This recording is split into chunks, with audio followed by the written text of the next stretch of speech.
All right, here we're going to look at graphing lines from linear equations. Um, you could use like a pegboard, maybe like a graph on Braining or a pegboard on Braining Camp, but I'm just going to kind of show you how to do it on this.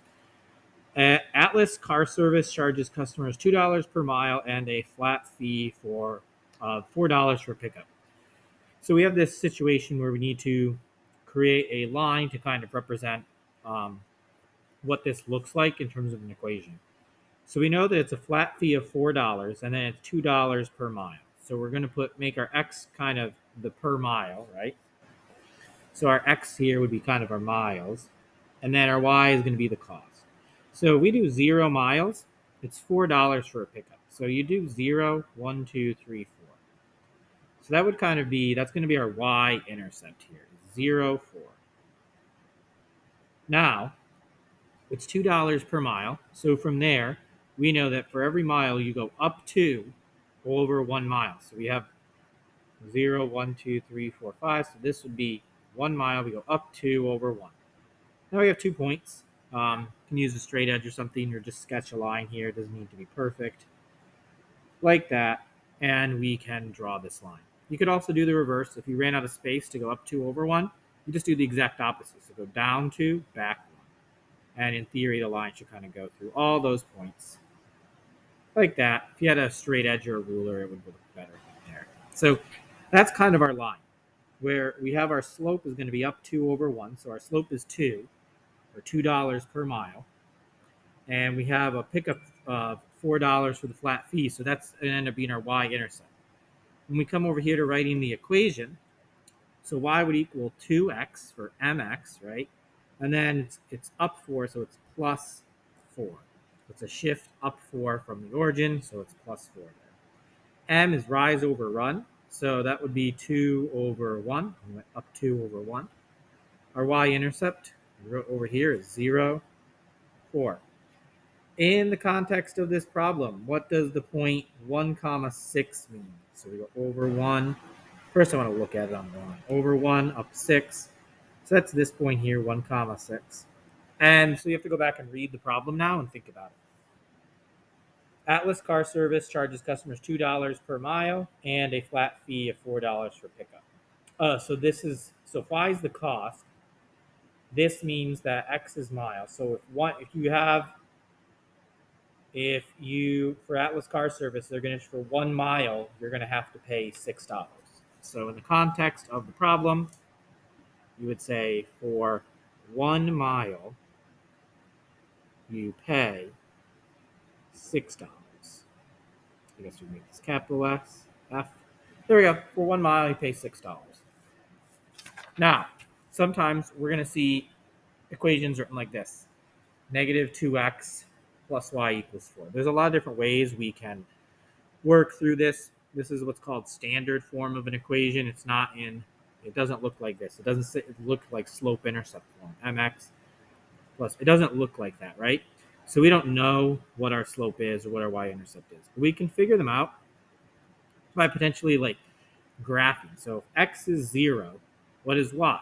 Well, I can substitute back in and do negative 2. Instead of x, I can substitute in the 0 value. Negative 2 times 0 plus y equals 4.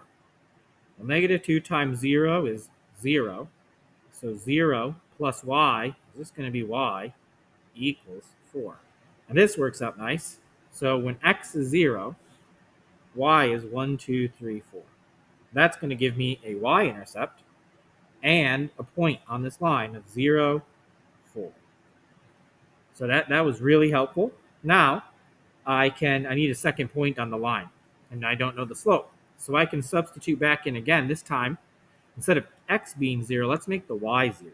So I would do negative 2x plus, instead of y, I'll write 0 equals 4. Well, this just is plus 0, so it's not really anything. So now I have negative 2x equals 4. And now I got to kind of think, how can I get to what x equals? Well, you can divide both sides. This is a one-step equation by the same number. So I do at negative 2x divided by negative 2 and 4 divided by negative 2. So x will therefore equal 4 divided by negative 2 is actually negative 2. x is negative 2. So when y is 0, x is negative 2, which leaves me with a coordinate or an ordered pair of negative 2, comma 0. So I start here, I go back 2 and up 0. Now I make a point. Now I can draw a line connecting these 2 points. Draw my arrows. I've graphed this line. All you need is 2 points to graph a straight line. This is one way to do it. There's other ways to do it as well. But this is just one way. Now here, we need to calculate, say we want to write this in slope-intercept form, right? Well, we've already figured the y-intercept by seeing what x is 0. Our slope, though, well, we can now do rise over run. So we go up 1, 2, 3, 4, up 4, over 2. So our slope is up 4 over 2. Our slope is 2.